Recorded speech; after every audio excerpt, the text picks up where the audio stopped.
alors Moustapha Diop tey lan lañu fas yéene waxtaanee ci biir rubrique actualité. alors tey actualité bi du sori CAN boobu ngay wax ndax li Serigne wax sànq ne doyalaguñu c'est justement ça on est encore dans l'euphorie tey nag dama tànn ne nañu taxaw un peu xalaat li nga xam ne moom CAN ak coupe du monde ci yam duñu wàcc te wóoruñu koo fàtte ndax coupe d'Afrique du tax mukk ñu fàtte li nga xam ne ay réalité la ci ne ci réew mi parce que dafa am lu xew moo di ne su fekkee événement yu mel nii dafa am nit ñi dañuy nekk dans l'euphorie nekk dans la fête ba fàtte réalité ci réew mi yi nga xam ne buñ doon wër di wër 100 ans bu ñëwee dinañ ko fekkaat ndax dafa am benn bindkat buy wax ne le pouvoir n'aime pas les idées et un peuple heureux n'a pas d'idées c'est-à-dire que nit ñi bu ñu nekkee ci mbégte xalaatuñ dara et loolu dafa arranger trop un pouvoir maa ngi lire tey ak beaucoup d'intérêt benn texte bu ma gis ci journal Le Mandat muy revenir sur des époques de la vie du pays wala boog de la vie de la nation yoo xam ne dañu topp euphorie ba fàttali ñu war en 2002 bi ñuy jógee Bamako ensuite Asie ñëpp gis nañ fête bi amoon ci réew mi soo remonté plus loin ñëpp ñi ngi fàttaliku année biñ fi indee gone googu jóge woon ca Tanzanie ñu ko doon woowee Cheikhou Chérif nga xam ne toppoon nañ ko ba yaakaar na yonent bu bees la fàtte réalité réewum Sénégal mii et à l'époque benn voix rek moo laa fàttaliku bu jugoon ne mun nañu def ndànk ànd ak suñu lucidité muy Sidi Lamine Niass bul fàtte ne en 2010 ou 2010 boobu nga xam ne le pouvoir de Ablaye Wade ci ak jeex la nekkoon metti lool réew mi metti lool coupure d'électricité njëg yu yokk ci la ñu indilee ndaw soosu dëkk ca Inde ñu koy woowee vayde yi ay ponkal yu toll ne seen baay ànd ak vayde yi ne ci mbedd Ndakaar yi di daw di yuuxu ba fàtte ne réew mi dafa am ay réalité yu metti yoo xam ne moo fi ne yooyu ay moment la yoo xam ne dafa arranger un pouvoir parce que encore une fois nit ñi suñu bëggee rek dootuñu xalaat te nguur li ko arrangé mooy nit ñi di nekk ci benn moment wu extase boo xam ne duñu xalaat dara jamono ji la preuve mooy képp ku yëkkati kàddu bu safaanoo tuuti li ñuy wax voix discordante ci li nga xam ne fa lañ bëgg ñëpp jëm ñu dal sa kaw saaga la tey jii ku ne Macky Sall sa mbubb mi rafetul bi keroog bi nga ñëwee ca célébration ba ay saagam lañ ciy teg moo tax bi Guy Marius Sagna par exemple yëkkatee kàddoom ne nañu def ndànk parce que gaynde yi mérito nañ lépp lu leen jox mérito nañ ko mais nag nañu def ndànk parce que suuf yi ñuy tudd ne moom lañ leen di jox suñu deful ndànk dina jur coow lu bari ci réew mi parce que Sénégal gii foo toll ci Ndakaar ay conflit foncier la yaram màgget la foo bës mi ngi metti faatu xam nañ dara ba ko Guy Marius Sagna waxee dañoo jóg di ko saaga lan lañ ñaari fan matu ko ci ëllëg sa nga dégg xëccoo bi commencé fédération ñoom Cheikh Tidiane bi ñii naan war naa am ñii naan waruma am xam naa Cheikh Tidiane dina ci ñëw léegi donc il faut ci réew mii su yenn yi amee ñoom Moustapha Diop ñoom Cheikh Tidiane ànd di yuuxu ba tàggoog seen sago il faut ñu nangul ñenn ñi ñu garder seen lucidité naan attention réew mi am na ay réalité yu fi nekk yoo xam ne suñ doon la preuve keroog ànd nañoo ak Lions yi jugee Léopold Senghor 17h ba daanaka 2h du matin ña nga palais bu Ndakaaru ba ñu ñibbee ku dem sa kër Coupe d'Afrique ba tegalu la fa reer gisuma kenn ku dem këram fekk ñu teg fa reer ne ko reeru Coupe d'Afrique bi la déedéet da ngay ñëw débrouiller reer yi sandwich si beeg oui boo jotee loolu baax na ndambe yu fanaan yeeg spaghetti yeeg yu demee noonu bari na ñu fande keroog ak ñi ko mën a ñi ci mën a jot ceebu kecax yeeg daxinu law ba yeeg mbaxal yeeg yëpp nga mais loolu réalité yooyu lañ fekk ci kër yi bi ñu ñibbee muy man di Serigne di Cheikh Tidiane di keneen ak keneen c'est ça la vérité donc yooyu mooy réalité yi nga xam ne lu réew mi neex lu ñu tàccu lu ñu fecc nañu fàttaliku ne il y a des réalités pour ne pas dire des urgences yuy xaar réew mi la preuve tey jii ci suba man dama lire avec beaucoup d'intérêt journal Libération ñu ne building administratif bi milliards yañ ca def ñu bari wax nañ ne sax milliards yañ ca def Cheikh Tidiane pour retaper building bi pour defaraat ko mu bees moo ëpp lu ñu tabaxee Massalikul Jinaan milliards yu bëree ñu bari wax nañ ko te building boobu nee na depuis 6 mois c'est hors service kenn mënu ci def dara lu ko waral suñu li tubaab di wax cupidité suñu ay mbon suñu ay ñaawteef ak suñu ay relation yu doy waar yu ñu am ak xaalis te relation yu doy waar yooyu ñu am ak xaalis moo tax tey waa fédération bi di xëccoo loolu mooy la réalité c'est-à-dire qu'on a des relations yu bon ñun ak xaalis bu xaalis génnee ñu tàggoog suñu sago wala boog ñëpp ci ñun sañu ma ko wax ñëpp tàggoog suñu sago nekk leneen loolu mooy jur nga dégg scandale bii ñuy tudd ci building administratif loolu moo jur nga dégg scandale bi ñuy tudd ci ay passeport diplomatique ba njàpp ñaari député def ci kaso bi mais loolu intéressé tul kenn parce que gagné nañ kaan bi ñaari député Sénégal Cheikh Tidiane ñi ngi ci kaso bi parce que seen loxo dafa dugg ci loxo ci scandalu passeport diplomatique nga xam ne Sénégal dafa tànn ñenn ci ay doomam ñu néew jox leen ko ne leen yéen di leen ko yor parce que fu ngeen dem ñun ngeen représenté affaire Lions yi ak gagné gi ñu gagné ak mbégte mi ñu mbég tax na ñu fàtte li ma doon tudd sànq mooy que ni Ndakaaru ak Sénégal foo dem ay conflit foncier la et que le président de la République lui-même yëkkati na kàddoom plusieurs fois wax ne Sénégal alerte yi ñu koy jox par jour yëpp naan ko fii ay zone de conflit la bu dee fukk juróom-ñeent yi coowal suuf moo ko jur donc bu Guy Marius Sagna waxee ne nañu taxaw def ndànk ci suuf si il a raison. Tout à fait. Il a raison de le dire parce que tey biñ ne dañuy tudd ne dañuy may Lions yi ay terrain fan lañ wax diggante Ngor Wakaam aéroport foofu moo ami suuf du foofu bërki dee moo njaay libu yi taxaw ne ni ñoo ko moom seeni tool yi maam la nañ leen ci jox seen wàll comme aéroport ba newatu fa am na ci loo xam ne l'armée bee ko moom mais yooyu mais ku bañ ñu wax ko ci réew mi say boo nga fatt say nopp parce que coupe ou pas coupe dinañ ko wax parce que coupe bi nag du tax ñu lekk coupe bi tax nañu fecc ba ñi mësta ñi gëj a fecc il y a 20 ans fecc nañ ba kontaan mais nag réalité réew mi ngi ba léegi de la même manière Cheikh Tidiane bi ngeen nekkee Cameroun ñuy jouer Coupe d'Afrique est-ce que yëg nga ne xale yi Sénégal jàngeetuñu woon kenn jàngiwul parce que enseignants yi ñu ngi ci grève ba xale yi ci école publique bi dem ci école privée yi di leen sànni ay xeer di leen génne pour ñu bañ a jàng loolu fii la xewee ci réew mi déggoo ci ministre de l'éducation nationale déggoo ci président de la République à part communiqué conseil des ministres bu mu ne waaw nañ ci nangam ak nangam bi ngeen joué CAN ñun loolu lañ doon dund fii ci réew mi donc gagné Coupe d'Afrique du tax ñu fàtte loolu parce que xale yi ànd nañoo ak Lions yi fecc def lépp mais bu xëy buñ ci ëllëg sa dañuy dellu école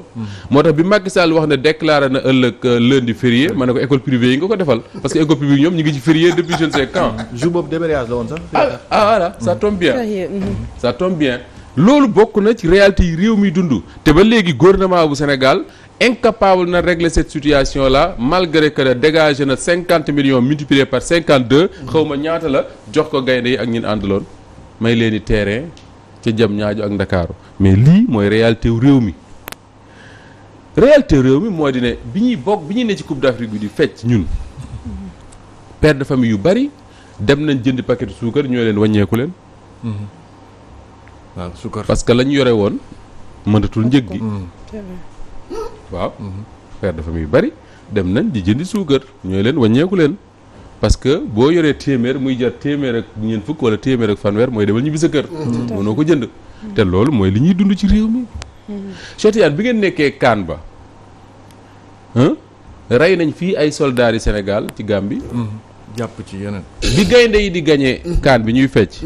ay gaynde comme ñoom di sol même couleur yi comme ñoom ñu ngi ci loxo ay samba booy yu ñu tuddee ay rebelle ba léegi fa ñuy waxee nii loolu mooy réalité réew moo tax Aliou Cissé a eu l'intelligence de dire bëgg naa yóbbu coupe bi ca Casamance pour ñu xam ne Sénégal benn bopp la kenn du ko xarit ñaar mu ne moom Aliou Cissé ci viwam bi mu nekkee gone dund na réalité crise u Casamance mu ne dara gënul metti ci dundu doomu aadama nga yeewu suba teel dégg ay rafaali kalachnikov ay fetal yu naan teel loolu mi ngi am ba léegi malgré que gagné nañ Coupe d'Afrique gagné nañ Coupe d'Afrique mais ba léegi suñ président bi nga xam ne moo njëkk a gàddu Coupe d'Afrique ci Sénégal nga xam ne fii ba àddunay tukki amul kenn ku mën a taxawati ci àdduna ñëw ne maay président Sénégal man maa njëkk a yore Coupe d'Afrique te tuddoo Macky Sall moom rek la ko yàlla may suñ président boobu ba léegi waxaguñu ba xam élection yi ñu jëm élection présidentielle day respecter kàddoom parce que nit amul lu dul kàddoom wala dañu fas yéenee bokk man wax naa ne bu ci xalaatee bokk rek mooy yàlla teral na ko moom mu bëgg a toroxal boppam. parce que yàlla teral la mënul weesu defal Macky Sall li mu ko defal may la nga jiite Sénégal. jamono yi nga jiitee Sénégal ci la fi gaz ak pétrole feeñee. jamono yi nga jiitee Sénégal fi la fi ab terre amee xaw ma. malgré luñ ci mënti wax nag ak lu njëggi cher jamono yi mu jiitee Sénégal fi la fi tabaxee Dakar Arena. fi la fi tabaxee stade du Sénégal bi ñu war a inauguré xaw ma je ne sais quand. le 22. donc kooku yàlla teral na ko. mieux que ça li Sénégal di daw depuis époque AOF ni ko kii di waxee Ablaye Diaw. moom moo ko njëkk a téye ci loxoom ci président de la République. dëgg la donc basta. yàlla teral na ko lu mu def leneen lu dul sàmm kàddoom bu deful ndax dina toroxal boppam te defe naa Macky Sall am na intelligence su bañ a yegg ci loolu mais li ma bëgg a wax rek mooy c'est bien de faire la fête. Et d'ailleurs le pouvoir a tellement compris que ni ñun sénégalais ñun africains en général tant que ñi ngi ci fête tant que ñi ngi ci émotion dañuy fàtte nos réalités xëy na moo dal peuple yëpp moo di ne Coupe d'Afrique bi dinañ ko préparer fête goo xam ne Cheikh Tidiane dina durer au moins weer parce que nee nañ day wër Sénégal wala déet. capitale régionale bu ne mu dem fa. pour nit ñi gis ko ànd ak moom yuuxu fecc dem buñ paree dem seen kër fekk fa reer bi di leen xaar. ak ña ko mën a am. loolu mooy la réalité du pays mieux que ça Macky Sall a tellement compris que ne tant que ñi ngi ci fête duñ lijjanti mbiram. que nee na fii ak fin février defe naa dina inaugurer stade invité waat gaynde yi ñu yóbbuwaat coupe ba ñun ñëpp ñu àndaat di feetaat jàmbaar fête gi jeex na nañu liggéey. tout à fait. ñu doon doy waar alors non c'est que attends aywa xam nga man vraiment dama kontaan ci ni Moustapha indee. gis nga man li muy wax nii man loolu loolu laa xalaat bi may nekkee Cameroun parce que man dama gëmoon ne que coupe bi dañ koy gagné léegi nag dama ne nag coupe bi buñ ko gagné dina làq yu bare dina ko làq nit yi dañuy def ne xam nga nañu bàyyi dégg nga maanaam di gis benn wala di jël réalité yi di koy teg ci ginnaaw gis nga réalité gis nga dinaa ci ñëwaat ci wàllu parce que gis nga coupe bii dama koy wax avant may gis nga coupe bii dafa làq lu bon footballu Sénégal macha allah football man naa ko wax coupe bii dara doxul ci footballu Sénégal xaw ma nag lan moo tax rek yàlla daf ñëw kii rek jox ñu ko waaye dama ne lépp au nom de Dieu dafa jotoon yomb loo dégg la ma la wax dama ne football bi ci ginnaaw lii da ko làq de dara doxul ci footballu Sénégal kon li ñuy jël coupe bi yëpp doo dégg xam nga nag lan moo ko mooy li Moussa Ba wax mooy li Guy Marius Sagna wax mooy que tey jii kenn du gis lenn xam la ñuy gis coupe bi rek la ñuy gis dañ lay naan boo waxee ñu naan gagné nañu coupe alors que rien ne va pas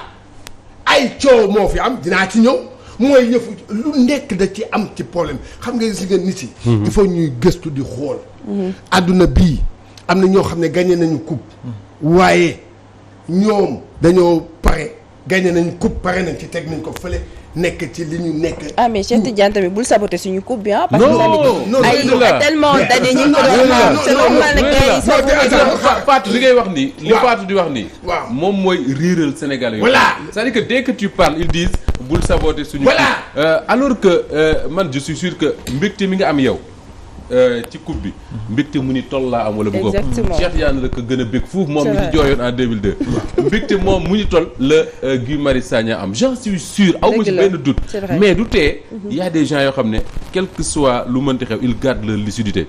Oumar Pène Cheikh Tidiane xam naa di nga ci ñëw léegi Oumar Pène moo waxoon ne keroog fii laa toog bi ñu gañee CAN bi ma ne j'aimerais bien voir Oumar Pène tey Oumar Pène dafa waxoon ne Ablaye Diaw nee na équipe nationale balay baax na club yi dëgër football ci réew su club yi baaxee équipe nationale ba dëgër tey ba léegi club yi baaxuñu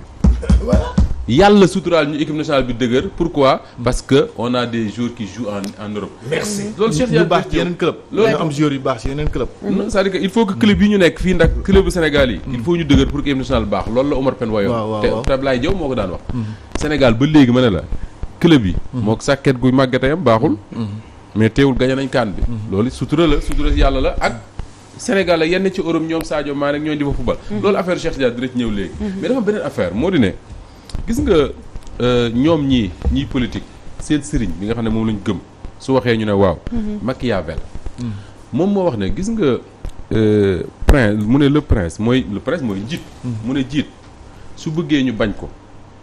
na fexe ba laal alalu ñim jiite wala seeni jabar ñi nga jiite. soo laalee seen alal wala nga laal seen jabar. par force dañ lay bañ. c'est-à-dire que tey je veux dire par là que ni lu coupe bi neex. bu Sénégalais yi defee seen bopp bii que ne gars yi joxuñu Lions yi ay prime rek yam ca dañoo nekk di tong-tong. rakki diw bàjjene diw nijaay diw ñooy am. Sénégalais yi ñoo leen di jéppi. tout à fait te bég biñ bég tey man ñaanaluma leen Sénégalais di leen jéppi très franchement. Fatou Diouf. coupe bi neex na mooy Moustapha wax na ko résumé na ko waaye coupe bi joxuñu lekk joxuñu naan loolu moom c'est vrai. ñëpp a kontaan kenn du ko naatable. jamono bi métti na boo xamante ne dañ koy wax. dund bi ni mu chéré. suukar bi rek la ñu gis yëpp a cher yëpp a metti ñu ngi minimiser ceebu keccax sax nga togg ko foog ne boo amee tuuti moom nga togg ceebu keccax sax pour togg ko léegi dafa cher mën nañu dem 2000 boo ko yoree pour togg ko da ngay calculer rek boo calculer kilo ceeb bëgg a jënd dawlin bëgg a jënd yëpp ci def motu ko donc pour te dire vie bi nu mu chéré ci côté yëpp léegi lépp looy def bu dee somme bi nga bëgg bu baax sax da nga dépenser plus ndekki ñi ni boo def attention bu bëggee ndekki bu baax plus de 500 da nga ko dépensé donc mooy wane ne cherté vie bi ci fépp la donc je pense que 5000 sax bu dee normalement añ ak reer nit war ko def dépense par jour du ko mën te Sénégalais lam daa gis nañ dëkk bi nu mu demee loolu kan moo mën a attan loolu moo tax da nga gis nii bu ñu toggee añ bu ñu togg reer wala bu ñu toggee reer mu ngi noonu bëri na ci kër yi parce que dafa metti duñu attan vie bi parce que dafa dund bi ci boppam moo cher ni mu cher yi dafa ëpp mën nañoo wax ne yenn pays lan lañ ñu gënee ci côté yooyu seen côté dund ak nu mu mënti demee seen situation seen dund au moins tane na mais fii moom dafa metti muy fruit yoo xamante ne waroon naa nekk lu yomb ay kilo 75 wala 50 mais fii pour nga am rek kilo banane 800 loo mënti jënd 800 waaw lépp moom lépp a cher loolu moom vraiment situation boo xamante ne rawatina foncier bu ñu waxee affaire terre c'est sûr ñu tudd ko parce que dëkk bi yëpp gis nañ ko yëpp problème foncier bi la ñëpp moom la ñuy dundee gis nga ñoo xam ne dépensé nañ seen xaalis dugal ba pare dara man mën naa wax man war naa war a bokk si ñu ko jooy parce que ay victime nga di cotiser 100 000 par mois durant combien 3 ans yow ba léegi joxuñ la sa terrain bëri naa fi ay morom ñu la gën a mën a jooy kon il faut ñu tudd ko parce que problème foncier pourquoi pas mënuñoo régler yenn points yi nga xamante ne ñu loolu tooñ la en fait gouvernement bi war naa lijjanti loolu avant tout jàppale askanam mu may lan mais bu ñu toppee coupe bi rek mooy euphorie bi kan bi rek donc loolu war nañ ko xoolaat ku ko waxu tamit moom la ñuy dund kan bi daal gagné ko mbégte doom mbégte mu mag la parce que lu ñuy topp depuis ay suñuy papa ak comme ni ko Kalidou Koulibaly waxee ba léegi di ko wut amuñu ko suñ ko amee forcément dinañ bég forcément dinañ feetu mais bu mu tax ñu fàtte les réalités du pays am na ku may wax ne ma yaa ngi wax réalité du pays mais bul fàtte ne suñu hôpitaux yi catastrophe la malgré Covid bi di jaar ak lépp li nga xam ne waxoon nañ ko ne Covid bi war nañoo jàngal ñu war nañoo yee pour ñu xoolaat suñu système de santé le président de la République d'ailleurs loolu la waxoon ne bu ñu génnee ci Covid war nañoo fexe ba am un système de santé tellement performant que ne yii bu amatee du ñu tooñ mais je pense pas que ni tey ni suñu structure de santé yi mel moo gën na meloon avant Covid je ne le pense pas tey jii nii Fatou mi ngi wax suuf mais tey ñaata doomu Sénégal surtout les Sénégalais de la diaspora ñooy liggéey dégg ay coopérative wala ay xawma yooyu ñooñ di tabax kër yeeg yooyu ñu jël seen alal ju bari def ca di yónnee di yaakaar ba sa ñibbisi jot nga ñibbisi borna duñ la ko wan waxuma laa nag kër guñ tabax borna duñ la ko wan mais ces prédateurs fonciers là état wu Sénégal xam na ñan la xam nañ fan la ñu nekk y a des gens yoo xam ne dans ce pays fii ils sont devenus milliardaires simplement ndax suuf sii ñuy jël di ko jaay nit ñi di leen ci trian sax laay wax ndax bu leen ko jaay ci jaay gu leer bu baax mais yooyu mooy li ma tuddee les réalités yi nga xam ne suñu gañee coupe bi ba feete ko wër Ndakaaru wër Sénégal wër fu ñu neex ba dellusiwaat ñibbi suñu kër ñun kese bu ñu toogee ñun kese toog xalaat te Moustapha ci kaw bi neex na waaye réew mi naqari na effectivement ci kaw coowal suuf boobu sax gis nañu ni ki bàkki démb le président de la République Macky Sall génnee na benn communiqué di wax ni que 200 mètres carrés yi nga xamante ni may na ko joueurs yi ku nekk si ñoom Wakaam la nekk ci kaw loolu itam gisoon nañu waa Wakaam génn di kaas ni que suuf bi seen suuf la mais loolu laay wax te loolu la Guy Marius Sagna wax ñu ne ko doo ko fi waxee Guy Marius Sagna daf ne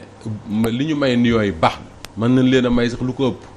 mais mu ne bu ñu profité ci Lions yi pour di daganal am sàccum suuf wax bi dafa am solo. sàccum suuf googu dafa am ci réew mi. tey jii ñëpp xam nañ ne fii ci aéroport Dakar bi ñu tuxalee aéroport bi yóbbu ko Ndiass président de la République moo ne suuf si jël na ko dénk ko CDC caisse de dépôt et de consignation pour ñu jaay terrain yi. ñu koy jaayee 80 millions 75 millions 50 millions loolu moom mooy ñun ñii xalaatuñ di ci jënd. voilà sauf bu ñu tojee banque jàmbur te duma ko def donc suuf soosu ñuy jaay man kii xam na ne xam naa ci dara. parce que bis bu ma xëyee taxaw xool suuf si nu ma neex laa koy gisee parce que dama koo tiim. suuf soosu tey boo fa demee dagg nañ koy kër. def fa ay borne ba dagg mbedd yi ba commencé di fa def nu ñu koy wax sa latérite la xaw ma nu mu demee noonu tey jii noonu suuf soo est-ce que man état wu Sénégal amul obligation wax sénégalais yi ne leen suuf soosu nii laa ko jaayee même suuf soosu. jëm aéroport ba jàpp Ngor ak Wakaam mais lébu yi daje nañ ñoom fii ci Wakaam. wax ne seeni tool yi maam la woon. ñu jëloon ko pour def fa aéroport bi néewtu fa nañ leen ko delloo. effectivement mais problème yooyu mënuñu ko jéggi mënuñu ko wër c'est des réalités. gis nga li may bañ nag mooy. man nee naa idée bu rafet la président Macky Sall am bi mu waxee ne day may Lions yi ay suuf ca Diamniadio ñu tuddee ko cité de la Tanière. mu gis nga idée bi xam nga tax mu rafet pour man mooy tey imaginer lu woon 52 personnes yi nga xam ne ñoom la ñu wax ne ñoom ñoo ko am. ku ci nekk ñëw tabax fa kër. 52 kër lay doon. cité judd na. waaw bu ko defee ñeneen dañuy ñëw sawar a nekk seen ay dëkkandoo. voilà dëgg la. jënd fa suuf tabax fa. effectivement dëkk judd. ca jam ñaajo loolu dafa rafet. dëgg la mais li mbir yi nar a jur mooy fii ci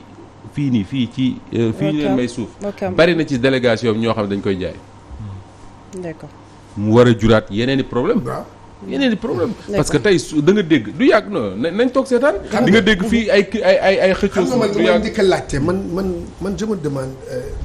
waa defe naa ne. décision balaa nga ko jël dama am man loolu laay xam dama ne balaa ngay jël décision da nga koy xalaat ba pare. woo ay nit laaj leen. les concernés. waaw parce que loolu daf ci am solo. dama seetlu. Macky Sall ci wàllu foot ci wàllu sport décision bu mu jël. mën naa ko décision bu mu jël mu jur coow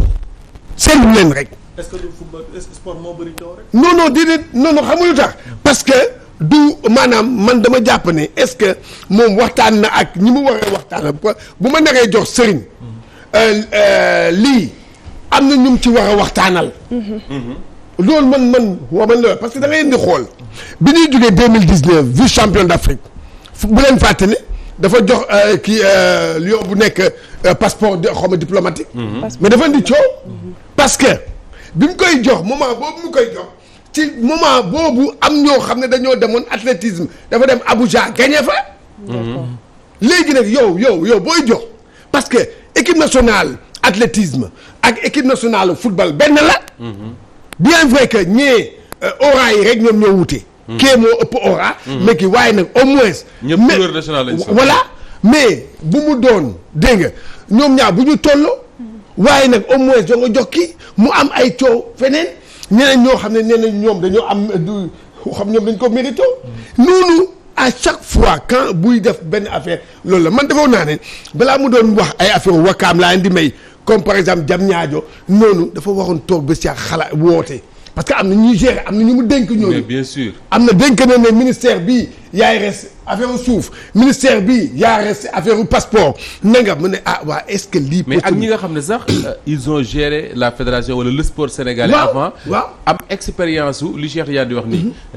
li Abdou Diouf doon def li Ablaye Wade doon def. lan moo ci baaxoon lan moo ci baaxoon. voilà ku mel ne Abdoulaye Makhtar Diop par exemple. merci ñeneen ak ñeneen ñu may fàtte ñoo xam ne. waaw li fi xew yëpp ñoom assisté woon nañ ko. alors man je sais pas franchement je veux pas m'aventurer dans ça mais est-ce que Cheikh Tidiane le président de la République agirul comme ni may agiré wala ni keneen di agiré te bu ko defee moom catastrophe parce qu'il n'a pas le droit d'agir comme ça. c'est-à-dire que je veux dire agir dans l'euphorie. c'est-à-dire que bëgg na kontaan na xolam sedd na. lii mësu fee am na fi. président mësu koo am li yooyu defal nañ ko. mu ne leen taxal ma xëpp leen loo xam ne dina jaaxal. waaw mais booy xëpp da ngay xam looy xëpp. waaw mais justement voilà est-ce que tey je sais pas moi franchement je dis des conneries peut-être est-ce que tey mënul woon def leen c'est-à-dire que li yooyu ñëw mu accueillir leen aéroport def cérémonie à fële nu ñu koy waxee palais décorer leen après ñu tas ndaje bi mu jël son temps tout à fait xalaat xool quelle est la meilleure façon teral Lions yi teral boo xam ne àdduna bi nga xam ne teral na leen te du jur coow loolu mën naa nekk parce que je crois que bi Abdou Diouf di may kër yi Lions yi ci d'ailleurs sax kër yooyu dañu lu ñu mujj mooy daanal bi Abdou Diouf di may Lions yi kër yooyu je ne pense pas que Abdou Diouf dafa ko may rek dans l'euphorie comme ça il a dit ku def lu rëy am lu rëy après voilà waaw xam nga loolu laa ne dama ne 2019 bi muy jox Lions yi 20 millions de source sûre laay wax parce que li may xam naa ko mais xam nga fan la jëlee décision bi décision bi bu nga ko jëlee bi Lions yi ñëwee ñëw ba ci moom waaw ñëw ba ci moom la ko benn nit benn mën naa ko wax benn kenn ku ko kenn ñëw ne ko déet lii defal lii jox leen nii mu jël foofu ci saa si non ci saa si la jëlee décision bi xanaa ministre conseiller yi la xam nga loolu laa lay wax dama ne la am na yoo xam comme ni nga waxee dafa war a toog xalaat man je me dis quelque part bu toogoon xalaat mën na sax jox Lions yi lu ëpp 50 millions waaw te du gêner kenn billahi voilà parce que man wax naa ko répété ko nee naa man je suis contre quand les gens disent Lions yi c'est ñi ci ëpp ci ñoom c'est des milliardaires doyewuñ dara 50 millions man d'accord ma ci loolu man pour man 50 millions yooyu valeur ak symbole bi mu am moo leen moo gën fuuf milliard bu ñu gagné feneen parce que su fekkee ne ku mel ne Edouard Mendy gagné na la Ligue des Champions Sadio Mané gagné la Ligue des Champions Kalidou Koulibaly gagné na au moins championnat wu Italie en tout cas gagné nañ lu bari ñoom Lions yi ñu taxaw seen bopp ne trophée yi ñu am ci àdduna yëpp ak yi ñu nar a amaat yëpp bii moo leen gënal kaan bi gagné kaan bi moo leen gënal trophée bu ñu mënti am beneen Kalidou Koulibaly waxoon oui Sadio Mané dem ba ne lu mënti gagné leneen bonus rek lay doon mais lii moo doon mission am gagné ko donc kooku même boo jëloon 10 000 jox ko ne ko loolu la ñu am 10 000 boobu valeur bi muy am pour moom mooy ëpp fu valeur u leneen lu mënti doon donc man pour man ñu joxal leen sax 150 millions Lion bu ne il y a aucun souci à ce niveau là mais l'erreur a été de le faire ni ñu ko defee ba mu jur coow yi mu jur te peut-être loolu Cheikh Tidiane moo ma ci gën a xam mais man ci li Moustapha tàmbale woon ci ne kan bi bu mu nëbbu li nga xam ni mooy réalité yi nga xam ne ñu ngi koy dund foofu laay ñëwaat wax na léegi kan bi coupe bi dina wër réew mi bu demee ci monde rural bi xam naa ne danañ ko présenter saaku gerte saaku gerte ne ko kii nga fi fekk ne ko coupe bi lii nga fi fekk coupe lii nga fi fekk nañ ko ràkkal nga fi fekk ñu koy lekk waaw est-ce que ñi xamuñu ràkkal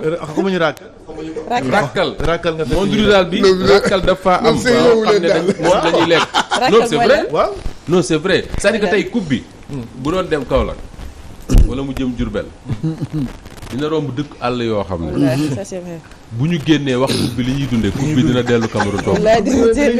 wala mu del fan lay fanaan fan la dëkk sax coupe bi Caire waaw Égypte la dëkk wala mu dellu Caire toog te siège CAF parce que li monde rural bi di dund actuellement te man ma xam ci lu bari nag parce que man nee naa ne amul bis bu may toogee fii vendredi def chronique actualité ba génn te jotuma un appel ku ci baykat wala doomu baykat ku ma wax ne ma waroon nga wax ci mbay mi bis bu ne d'ailleurs dem plusieurs fois damay jéggalu fii ne lu tax waxuma ci bis bu ne donc réalité bi ñuy dund Cheikh Tidiane réalité bu méttee métti moo nekk ci monde rural bi gën a métti fuuf li ne ci Dakar dëgg la waaw léegi téléphone joueur yi ñu sàcc nag loolu tamit est-ce que duñ ci wax parce que c'est quand même mais téléphone joueur yi man dama gis sama benn mbokk bu baax bind ci lu ma interpellé Cheikh Tidiane muy Momar Kane dafa wax ne téléphone joueur bi nag bu fekkee dañ koo sàcc muy Kalidou Koulibaly sàcc bi moom mënul doon ku dul ab ministre wala journaliste waa RTS wala je sais pas wala directeur de société wala parce que Lions yi wala staff bi sax nag Lions yi nag waa Colobane jegewuñu leen ah non je suis désolé Médina jaar Médina ma ne ak fañ nekkoon su doon diggante aéroport jaar nañu Médina madame Mbacke dañu waxante dëgg rek Lions yi ñi leen jege wax dëgg yàlla du xaw ma xam na nag mais man Cheikh Diagne xëy na jege na leen ca Cameroun mais ba ñëwee fii ci Ndakaaru moom waaw man moment bi ñuy nekk palais da xaaral nekkoo fi waaw nekkuma fi maa nga ca kaw avion waaw ay Abidjan ay doon maa nga ca kaw avion ba ma wàcc laa dégg cérémonie am na fekkee waaw fekkee en tout cas daal kon nga si waaw man non mais c'est ñu ngi koy wax di ree mais nañu waxante dëgg quand même. Kalidou Koulibaly je ne pense pas que ñi ko jege xale yi mbedd yi mi la. ñi ko jege c'est pas n'importe qui. alors nañu xool fan la ne fan la. et je pense même pas que ni sàcc la woon. moi je pense pas. nee nañ Colobane lañ ko gisee. waaw mais Cheikh Diane. waa Colobane dañ leen a yab mais quand même. léegi kañ ko gis ci Colobane certainement dañ koo gis mu koy jaay. waaw mais ka koy jaay sàcc ko. on sait ba léegi waxuñu ko sàcc. waaw fan la jóge ba dem Colobane je pense pas que Kalidou am na téléphone buy dox. looloo jaral laaj téléphone Kalidou Koulibaly xam naa téléphone bu baax la mais doxul dem Colobane. am na ku ko jëlee foofu mu dem yóbbu ko ba Colobane kooku nañ ko lijjanti. bu dul ministre yi daal di suñu mbokk journaliste waa RTS. doo bàyyi journaliste yi yow. parce que dañu laa nekkoon chaque instant. on est journaliste yi jege nañu woon jour yi waaw léegi nag. alors doo bàyyi journaliste. ay ci Serigne ñu bàyyi la nga waaw bon man kay feeñ na après fan la nekkoon war nañu ko wax. Colobane lañu wax Colobane moom fan la jógee ba yegg si Colobane loolu lañu war a wax. section de recherche nee nañ ñoo ko gis. dañ ko doon jaay ca marché bi. waaw léegi ku fa indi ba koy jaay. man coupe bi sax damay ragal gars yi xoos ci dara. en tout cas coupe bi moom duñ ko jege. en tout cas métti na. maa la ko wax coupe dafa daw yaram quoi. dem di feete coupe loo xam ne mosuñ koo jël. ñu ne sàcc nañ téléphone capitaine ba. mel na ni équipe ba yëpp lañ ko sàcc rek. parce que moom mooy la personne morale. mais loolu Serigne. moo may indi ci objet chronique bi ñuy def nii. waaw loolu mooy la réalité du pays. la réalité du pays. li fi nekk mooy tey ak koo mënti doon nekkal xalif général. nekkal joueur football nekkal ministre nekkal ku la neex soo génnee fii ci mbedd mi di dox say poche boo ko surveillé nit dugal ci loxoom jël la nga yor. loolu mooy réalité wu réew mi. loolu mooy li am. mais lan moo ñu yóbbee ci niveau bi ñu nekk nii ki capable dem ci jàkk ak jumaa di sàcc kay. su gisee téléphone Koulibaly sàcc ko. quel est le problème. dafa am benn moo si bi ñuy tàmbalee. cupidité maanaam si bëgg-bëgg xaalis boobu noonu. mais loolu laa topp ne naa am léegi. mais bien sûr. te loolu yaakaar naa bien sûr mais ka sàcc téléphone Kalidou Koulibaly mën na nekk ku ko neex sax mën na nekk sax un gamin de la rue. sàcc ko yóbbu ko di ko jaay. d'accord Colobane section de recherche jàpp ko mais kooku moo ma gënal fuuf. ñi sàcc suñu milliards yi dem def ko ci ay banques. très bien très bien.